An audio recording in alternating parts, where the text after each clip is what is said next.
Welcome to the Unstuck Church podcast, where each week we're exploring what it means to be an unstuck church. As a church takes their first steps in the multi-site journey, there are several important factors they need to get right during their first launch. And the data says that launching at the right size, in the right space, and with the right team will set the campus up for long-term success. On this week's podcast, Tony and Amy continue our series on multi-site strategy with a conversation on what churches should consider when preparing for their first launch. Before we go there, though, if you're brand new to the podcast, head to theunstuckgroup.com/podcast and subscribe to get the episode show notes. Each week, you're going to get resources to go along with that week's episode, including our leader conversation guide and some bonus resources. Again, that's theunstuckgroup.com/podcast to subscribe.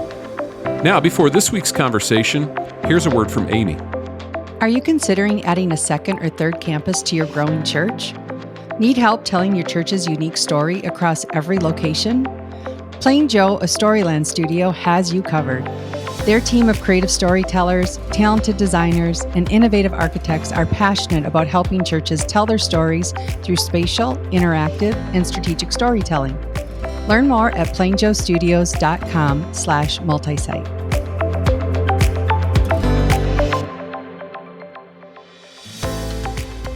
Hey, well, welcome back to our March series on multi-site madness. And as a reminder, we've designed this series for single-site churches who might be considering whether or not multi-site is the right next step for them. Yeah, that's right, Amy. I mean, the common sentiment we hear from these churches is that they feel like they don't know what they don't know. And that's why our team created a list of 9 predictable outcomes of multi-site to help those churches determine the right questions to ask and then to make the critical multi-site decisions that lead to more predictable success. Yeah, and last week we dove into the first 3 predictable outcomes, which, if you missed it, were that you replicate what you are, that video really works, and we need to begin financial planning before launch. And those topics are ones that I would consider, good to know before you launch. But today it looks like we're going to be discussing the 3 principles that help you prepare for launch.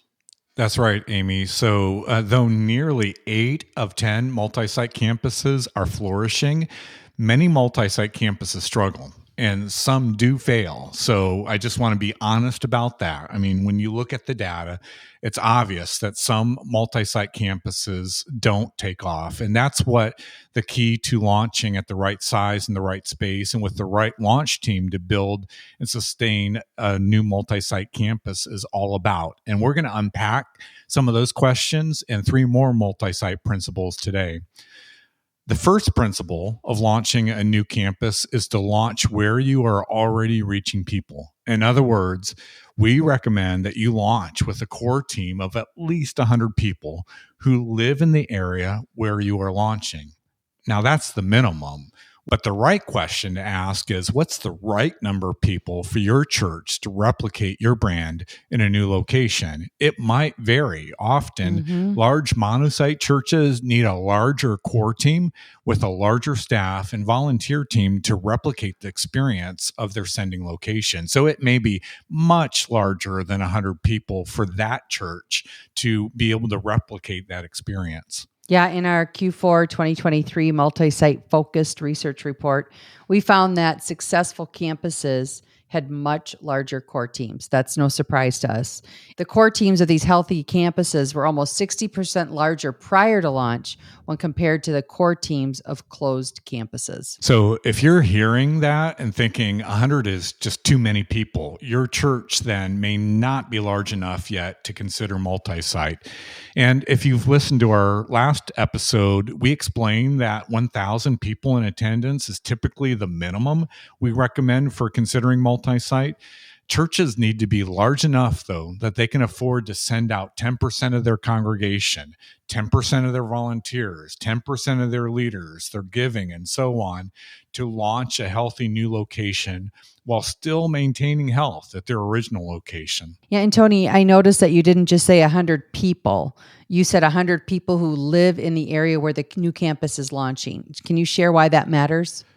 Yeah, in our experience helping churches launch their first campus, we have found that a core team full of people who do not live in the area will make it practically impossible to reach that community, because those folks, they're kind of being sent out almost like they're missionaries to a foreign land.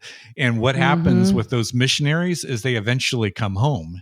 And the same thing happens in multi-site. If you're sending missionaries out to a community where they don't live, work, and play, eventually those people are going to gravitate back to the sending location. But the bigger thing is, Amy, they just don't have that relational connection in the community. And because of that, usually your core team, that's your best marketing into a new community. And because it's going to be word of mouth, people are going to be inviting friends, neighbors, coworkers. So don't ask the core team to go for 1 year or 6 months and then allow them to go back to the sending campus. Instead, invite them to make this new location their permanent campus, and assume that this campus is near where they live, work, and play. Yeah, and this is also the difference, I think, Tony, between asking the people on your core team to just show up for the first year versus asking them to serve for 1 year. We recommend that you ask those launch volunteers, again, people who live in that community, to make a commitment to serve in one of the key ministry areas of that new congregation for 1 year. And I don't know, we find if people commit to serve for a year, they usually stay far beyond that year once that new campus is established. Yeah, that's right, Amy. And the final reason I think this matters is because people transfer and carry culture. And the campus pastor can only do so much to establish the culture of the sending church on their own. So the culture of your launch team can set the tone for the culture of that entire campus.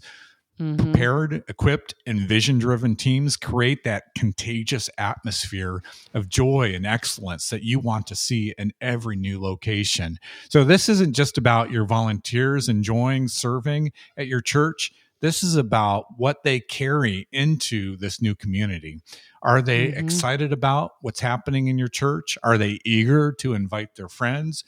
If you launch with a specific purpose and strategy for your ministry team and your volunteers, they're going to bleed that into the culture of your campus. And that's part of what creates health and success and creates those predictable outcomes that we're looking for, Amy. All right. What's the second principle, Tony, when it comes to launching a new campus? All right. So the second one we're going to hit today is about planning to launch at twice the size of your core team. In other words, this is easy math, Amy. Excellent. Your initial attendance at your new location will often be twice the size of your core team. So if you launch with a core team of 100 people, your initial attendance will likely be around 200 people. If you launch with a core team of 300 people, your initial attendance will likely be around 600 people. And it's been amazing through the years, Amy, just how many times we've seen it work almost exactly to the number on that. And that number is important because you're going to need to know it for preparation. As an example, you need to know that number to prepare to build your staff team. So typically, Amy, we recommend one full-time equivalent for every 75 people in attendance at a church. The challenge, of course, is you can't just use that same ratio at your new multi-site campuses. And the reason why is because when you have attendance at a location, it's not just the campus staff that is serving at that location.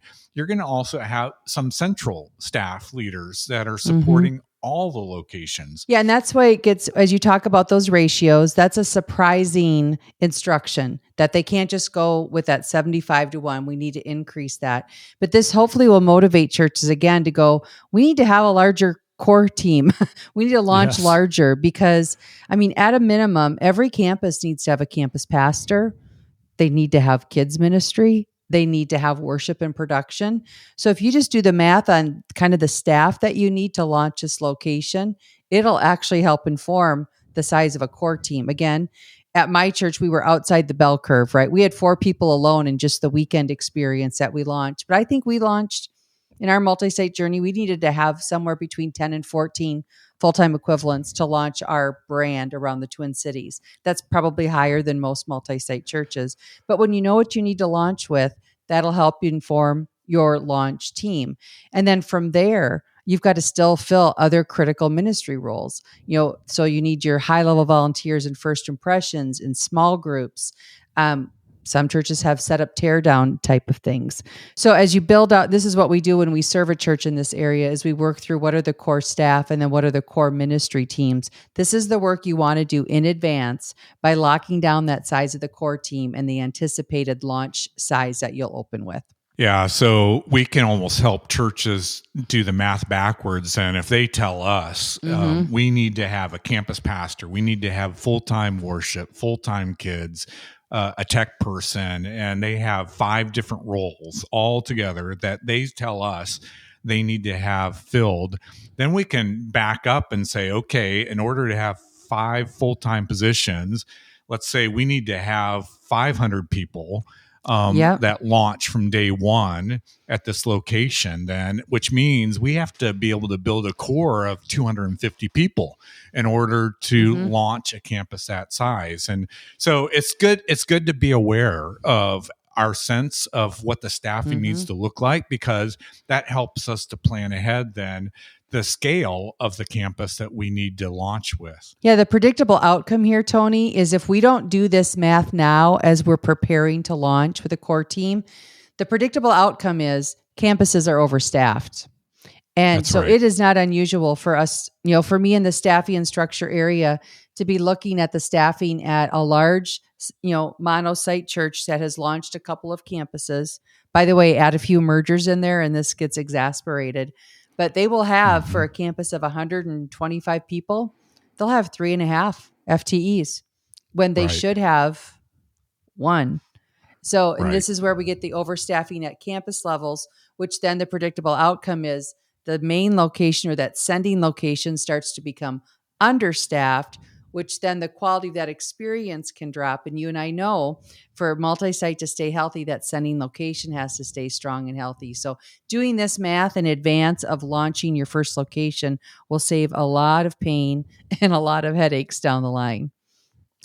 Yeah. So again, we need to do the math ahead of time to help us think about the size of the staff team that we need to have in place, which then also helps us think about the size of the volunteer team and volunteer leaders that we need to have in place. But then it starts to get also into some of the financial planning that we need to do. And we talked about this a little bit in last week's episode, but we need to think about financially, how are we going to support this new location with all the ministry that needs to happen? And then that also carries forward into making sure that the facility itself is large enough for the launch and then the continued growth that we need to see at that location. So for all these reasons, Amy, we just need to plan ahead for double the size of our core team at launch at this new location, and then hopefully planning for growth going forward. So, I might be just banging this drum one too many times, but again, you don't want to launch with too few people. That can really hurt you. The strength of a multi-site launch is in the core of followers from the sending congregation and the people that they invite. The larger the launch team core, the larger the launch, and the sooner that campus becomes self-sustaining, both functionally and financially. Yeah. And let me just double down to what I mentioned earlier. The size of your core team, it's important, not just because functionally it allows you to accomplish the ministry that you want to accomplish in that location, but it's the number one way that you're going to reach new people. The larger that core team is, those are the people that are going to be inviting their friends, their family, their coworkers, the families at the ball fields. We need a large core team to be the folks that are actually driving the growth that's going to happen at that new location. Amy, our Q4 2023 report confirmed that successful campuses launch larger. In fact, the average in-person attendance launch at campuses that are still thriving today was 320 people. That's where they started. The average, on the other hand, for closed campuses was 140 people. So what that means is healthy campuses launch with more than twice as many people. Yep. And by the way, if you remember, those healthy campuses on average have doubled in size since they launched to more than 640 people. All right, Tony, what's our final principle for today? So the final principle I wanted to hit is that location is more important than facility. In other words, while the actual facility is important and needs to meet the ministry needs, a feasible facility in the right location is better than a great facility in the wrong location. So, what constitutes the right location? Well, here are a few things to consider. We recommend that churches launch campuses in drive-to locations, meaning where do people drive for work? Where do they drive for shopping, movies, entertainment? Avoid drive-from locations, which are predominantly residential areas. There are also emotional barriers to location selection. Major highways, significant geographical features such as rivers, lakes, mountains, those can all be natural dividing lines to where people work and live. So it's important to launch in the direction people do life. And one more key factor to consider when finding the right location is the distance from the sending location, whether that be too far or too close. One of the most consistent facts about church attendance is that the majority of churchgoers in North America live within a 15-minute commute of their church campus. The rest live within 30 minutes. But that's why we recommend your new campus should be between 15 and 30 minutes from the sending campus. We don't want to be too far away because the facilities need to be in an area where there's already a strong contingent of people that are attending from the sending church. I know a lot of churches do these heat maps to make sure that we've got this strong core of people coming from a certain area. It's much more likely we're going to have a strong core within 15 to 30 minutes than 45 to 60 minutes away. But we also don't want to be too close to the sending church. And Tony, I don't know about you, this is the sin I see much more often than too far away, but we don't want to be too close to that sending church. Otherwise, what's going to happen is that people are going to default and start to drive by that new location and come back to the sending church. And we see that happen all the time. Amy, it's just hard to give too many other recommendations as every community is so different. But these best practices are a good place to start. From there, we can work with churches to help identify the best location for them. And we do that all the time. Now, while we've said the location is more important than the facility still is an essential part. Yep. And many churches find portable facilities are a great temporary solution for maybe 1 to 3 years. Beyond that, though, they can be limiting factors. And so for those churches that are starting out portable, you just need to make sure that by the time the year 3 mark comes along, you have a clear picture of where that campus is going to go so that it can be in more of a permanent space.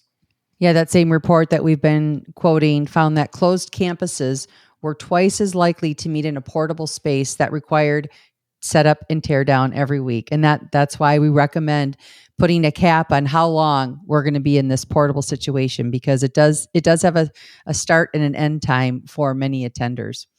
And Tony, the last thing that I want to say about the facility is that when it comes to finding the right facility, we have found that the most financially sustainable model for multi-site churches is to launch big in a facility that's just a little bit smaller so that you can have multiple services. Now, that's going to look different for every church, but if you understand your core size, what you're going to open with, where you think you're going to grow into, it's better to have multiple services than just to have a space that's big enough for just one big service for the church. That's good, Amy. So here's the bottom line. The ideal multi-site facility is easily visible, it's accessible, and financially affordable. And the facilities need to be big enough for dynamic worship, children's programming, lobby space, and then adequate parking too, but small enough so that you're forced to get to multiple services as soon as possible, at least sometime within that first year that the campus is open.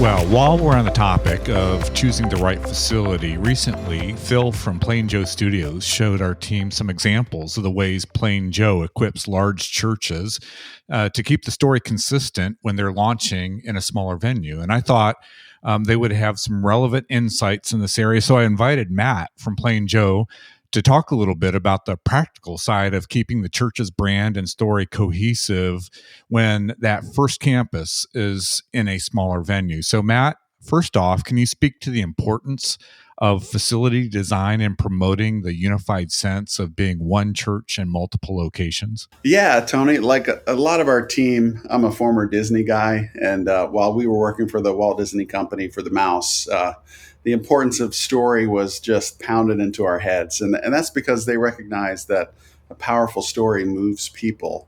And there's lots of scientific data coming out now about, confirming that that's true. But the fact is, God has wired us all as humans to be moved by story. And as the church, we're the keeper of the greatest story ever told. But, too often these days, our storytelling doesn't quite hit the mark. It isn't necessarily worthy of the story. So we help churches find their story, their unique place in the kingdom. And facilities are one of the most important ways we can tell that story. We have a phrase we like to say around Plain Joe that everything speaks, and that includes facilities. When people walk into your building, it's telling a story, like it or not, it's telling some story about you. It says something about your church, and that's why it's important to be intentional with what those facilities communicate. And for a church opening up another location, there have to be some unifying elements that tie all of the campuses together and telling the story of that church body and what it's all about. So with that in mind, can you share some best practices Plain Joe would recommend for creating that feel of being in the same church while attending in a much smaller and maybe very different space than the sending location? Yeah, once you have your story straight, it's great because it informs 1,000 design decisions. So I go to Elevation Church, and a couple of buddy of mine were a part of the founding team and are still there. So because of what I do for a living, they were picking my brain pretty early on about anything to do with storytelling and visuals and communication. And I was a part of the church when we opened our first satellite campus and our first permanent campus. And in fact, Elevation brought in Plain Joe at that time to help develop the storyline for what a Elevation campus looks like and feels like. And Plain Joe's working with Elevation now on updating their kids' ministry spaces across 20 campuses now. So Elevation's core story is really about reaching people far from God so they can be raised to life in Christ. So if our church is going to attract people that are far from God, then that tells us maybe they didn't grow up in a church or they've been burned by the church. And so our spaces should actually look nothing like a church. They should just feel like cool, modern, relevant spaces to hang out. So when you walk into an Elevation campus, whether it's permanent or temporary, you'll always see bold graphics where we've had an influence on building the building from scratch. You'll see like raw concrete floors and entrances that are made of metal and glass. And no matter where we are, you'll see wayfinding signage that makes it easy to get around, even if we have to set it up temporarily with banners. And our auditoriums are going to have great lighting and sound because we want to do everything with excellence. We don't want the music to feel like some substandard version of something the world would put out. We want the gospel to be presented with excellence. And we want to create a distraction-free environment. That's a big thing where people can have an encounter with God. So this right down to the seats being comfortable. So that's just a few examples. So as we've opened up our second, third, 19th campus from Melbourne, Florida to Toronto, Canada, we've had the opportunity to occupy, and we still occupy buildings that we've been able to customize ourselves, and we're still setting up and tearing down in high schools and everything in between. So in some cases, we just get creative with pipe and drape. We find facilities that are as cool and comfortable as possible and great locations. And then we roll in well-branded carts and kiosks, and we bring in tables with greenery and mints and lotion into the bathrooms, to convert this high school into something that at least feels like an Elevation campus. We basically do what we need to do to express the Elevation story. Yeah, I love that intentionality about creating consistent environments across a variety of different locations. Matt, What are some of the costless mistakes that you see large churches making, though, with their smaller campus facilities? And then maybe what should they know up front so that they aren't having to make major changes later? Yeah, the two things to know up front that avoid costly mistakes are budget and programming. On the budget front, it's important to at least have a ballpark range of the budget up front and be realistic about it. That way, we're not over designing something that can't be executed. We're working with, in addition to the Elevations and Life churches and Saddlebacks of the world, we're working with churches as small as 150.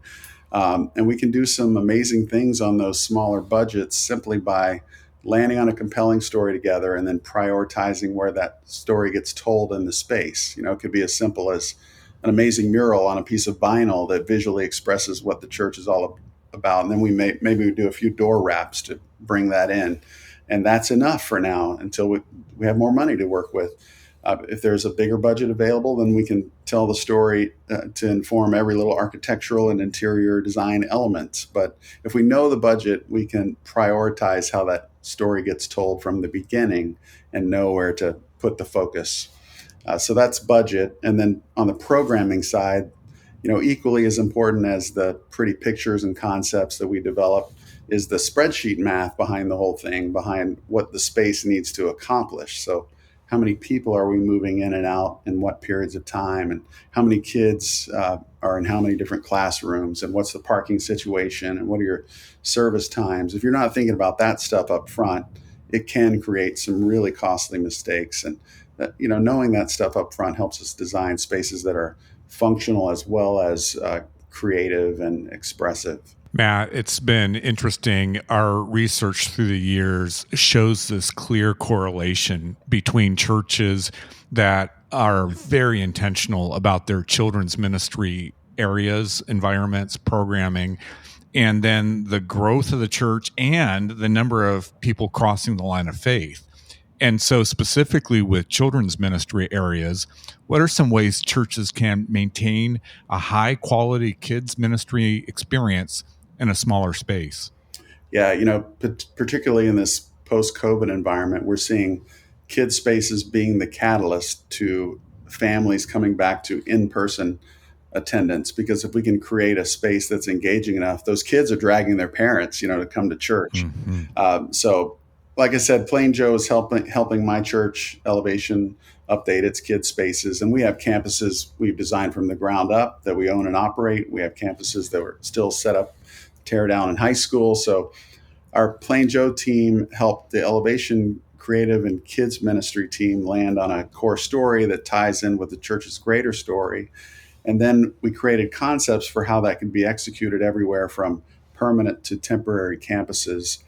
And let's just say pipe and drape and rolling carts can go a long way, if they're designed with bold and compelling graphics that tell your story well. Well, Matt, it's been fun to engage this conversation with you. So many of the churches that we're working with at the Unstuck Group are working as well with Plain Joe. I wish I could get your team into more churches, though, because it's clearly obvious when they've had some help thinking about the story that they're trying to tell through their facilities. But any final thoughts you'd want pastors to hear?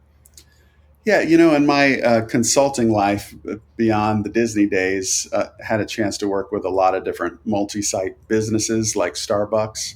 And the reason that Disney and Starbucks are successful with, placing their brands across multiple locations is that they have a clear definition of their story. And so I'll give the audience out there a freebie, whether you bring us in to help or not. But story is a combination of character, setting, and plot. So think about your characters, the people that you're serving and you're looking to reach, and the staff from the founding till today are part of those characters.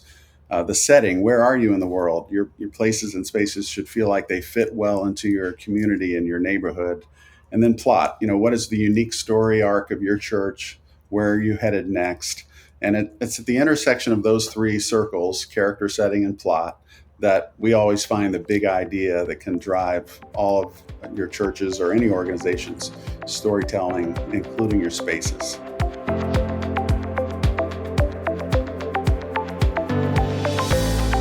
Well, there you have it. 3 key principles for launching strong with your first multi-site campus. Launch where you're already reaching people. Plan to launch at twice the size of your core team. And remember that the location is more important than the facility. And of course, launching strong doesn't guarantee success, but it does set up the campus in the best way possible for long-term sustainability. That's what the predictable outcomes are there for. So, Tony, any other thoughts on this topic as we wrap up today's conversation?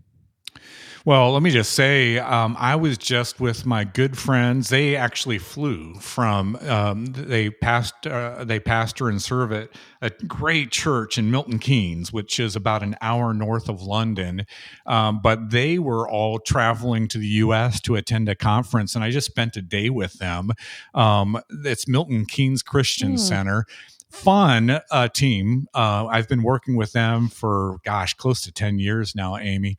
And it's just so exciting to see the churches thriving right now. Lots of people crossing the line of faith, and their average attendance is larger than it's even ever been. And so, especially for churches in the UK, that's a good thing because they were just dramatically impacted by the pandemic. And so now to see the church thriving like it is here just a few years later is good. And because of that, they're actually considering what we're talking about. So they're thinking about, what does multi-site look like for their church? And so it's fun to be diving into these topics because I know there are pastors that are listening, including my friends from Milton Keynes Christian Center. But like I said, Amy, launching strong isn't the only component in a successful multi-site campus, but the success of everything else hinges on it. So it's important to get this right.